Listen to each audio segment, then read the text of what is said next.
Member for Dawson. Thank you very much, Madam Deputy Speaker. And it's T-3 hours and counting as Vice Captain Wayne Swan of the Starship Labor Rights prepares to make a new entry into the Captain's log. And what this government is trying to achieve is almost a direct lift from the introduction of every episode of that great science fiction TV series Star Trek, Surplus, The Final Frontier, of these voyages of the Starship Laborites, now in the 6th year of their mission to introduce strange new policies, to eke out new taxes and new regulations, to boldly go where no Labor Treasurer has gone before. Well, at least not in the member for Longman's lifetime. Rightly or wrongly, the Treasurer wants us to believe he can cross that final frontier tonight and boldly go where he has never been before, to a budget surplus. And the member for Fraser, who could be Mr Spock if he had pointy ears, talks about the need for a surplus, and not just the need for a surplus, but also the need for transparency. Well, anyone can get up here and say they're going to deliver a surplus. You can say it as much as you like, but just saying it doesn't make it so. So to deliver a surplus, you actually have to deliver a surplus. And sometimes there can be a difference between what's being promised, as we know so often with this Labor government, on budget day, and what's proven to be delivered later, 16 months later. Sometimes there's a very big difference, in fact, sometimes an epic difference, like the deficit that's currently in progress this financial year. Let's not look at the wild forecasts of a desperate government. Let's look at reality, because we can actually do that. Let's go back to the Captain's log this time last year and look at what was forecast then.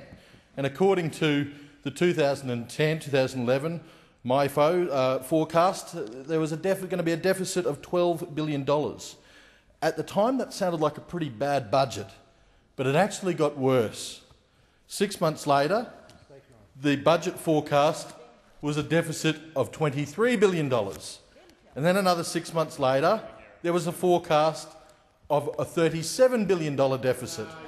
And they reckon it's going to head lower.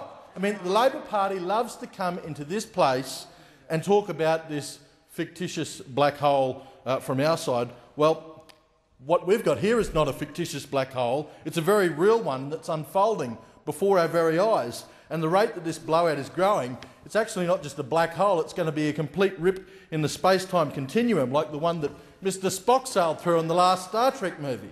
So if we want to talk about transparency, let's be transparent here and talk about the difference between science fiction that the Labor Party would give you and reality. Because in reality, this government has not got a clue about how to deliver a surplus or how to manage an economy.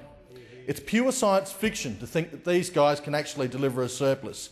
This is the government that thrusts an economy-wide tax on the population, the carbon tax, and it brings in how much money exactly? How much money? Last time the government told us it was none. It was actually going to cost. It was going to cost more than it raised. That's because the tax won't actually achieve the goal that it sets out to do, lowering carbon dioxide emissions, so the government has to go offshore and buy some.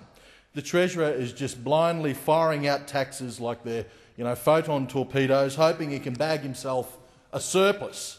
He's firing everything he's got, the carbon tax, a mining tax, we'll take away the rebate on your private health insurance. But back in the engineering section, where all the productivity happens, the business sector is actually reeling. All the firepower is sapping the energy out of the ship called Australia. Manufacturing, small business exporters, they're all screaming at the government like Scotty. She cannot take it anymore, Captain. She's gonna blow. We've got the mining industry entering uncharted territory where mines like Norwich Park in central Queensland are closing down. We've got the tourism industry on its knees, reeling from a downturn in international tourist numbers. We've got manufacturing going belly up because of government neglect, and now we have a carbon tax coming in to give them all the Vulcan nerve pinch. But the government just is not listening. They are just sailing straight into oblivion, and they're doing it at warp speed. The government has driven us into debt and deficits. The Labor Party and their Klingon mates, the Greens, the so-called independents, and now the member for Dobell, led us into this mire. And now they are trying to tell us that they can lead us out but they just keep on moving forward, telling us how to follow them. I mean, they haven't turned around. They're still leading us into oblivion. And that's because the Labor Party only knows one direction, a direction of reckless spending, waste and more tax. And that's not how you deliver a surplus. I want to see a surplus as much as anyone else. And I do believe it's imperative to get the budget back to surplus. But using smoke and mirrors will not do that. Pulling spending out of next year and putting it into this year does not achieve anything except blowing out this year's budget even further. And when people look at the Cash for Kids program that was announced this week, their first reaction might be to think of how they're going to spend that money. But when they think about it for a minute, and people will, the voters are not stupid, they think about it for a minute and they'll realise that they will actually need that money to pay the taxes needed to pay for the program itself. It's not just robbing Peter to pay Paul, it's robbing Peter to pay Peter. It's giving with the left hand and taking with the same left hand.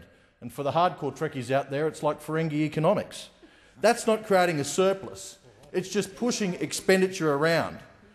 You can't put this week's rent on the credit card, then pay next week's rent in advance on the same credit card and tell everyone how you won't be paying rent next week. It's nonsense. And what do you get for all of this? A flimsy $1.5 billion alleged surplus. Well, that's a surplus, Wayne, but not as we know it. That's as close to transparency as this government is going to get, forecasting a surplus that's so wafer-thin that you can see right through it. Put that figure into context. Compare it with the size of the actual blowout in the current budget. If this Labor government turns a forecast of a $12 billion deficit into somewhere south of $40 billion, how long will a $1.5 billion surplus that's forecast actually stand up? I think it'll actually be gone by the morning. I said earlier that I would like to see a budget surplus, but we've got to understand what the point of a surplus is. It's to pay off debt and put aside money for a rainy day. Well, we've got plenty of debt that needs to be paid off, but is it actually going to be paid off? Well, not on Labor's watch, because on their watch, this parliament is going to be asked again tonight to raise the debt ceiling to record levels. And today we know that because when the Prime Minister was asked whether they would seek to raise the debt ceiling even higher, we couldn't get an answer. And if you think a surplus can be delivered by raising the debt ceiling, then again, to quote Star Trek, you're out of your Vulcan mind. I want to see a budget surplus, a real budget surplus, because it is what a responsible government delivers for a rainy day. This Labor government inherited a $20 billion surplus and $70 billion worth of net debt, worth of net worth. The coalition saved for a rainy day. We had a rainy day. We did have a literal rainy day. We had the global financial crisis, but we also had the floods in Queensland and the cyclone. But the cupboard was already bare, and so they had to dig up more debt and they had to dig around and put in new taxes. So what if we have another rainy day with this wafer-thin so-called surplus? What if there's widespread flooding and cyclone damage? How is that surplus going to fare then? Well, I've got to tell you, it's set phases to stun because it'll all be gone. And unless that rainy day happens in the next 12 hours, it'll be too late because this Treasurer's surplus will be blown out before he finishes his cornflakes in the morning. 4 times the government has come to this place and told us that we're going to have a record huge deficit. They've actually come in here and said that, and it turned out the reality it was much, much worse. And one thing that we can be assured of from this, whatever the Treasurer announces tonight, it'll be worse than that when it comes to the crunch. No amount of smoke and mirrors can save this incompetent government. No amount of cooking the books will stop a country from plunging into a real black hole, a wormhole, you could say, that it itself has created. And when the good, hard-working Australians actually look up from the bottom of that big black hole where Labor's put them, and it'll be sometime soon, they are going to say one thing: beam me up, Scotty, because we need to get this country back to reality. And the budget needs to get back to a real surplus and not Labor's science fiction one. Thank you, Madam Deputy Speaker.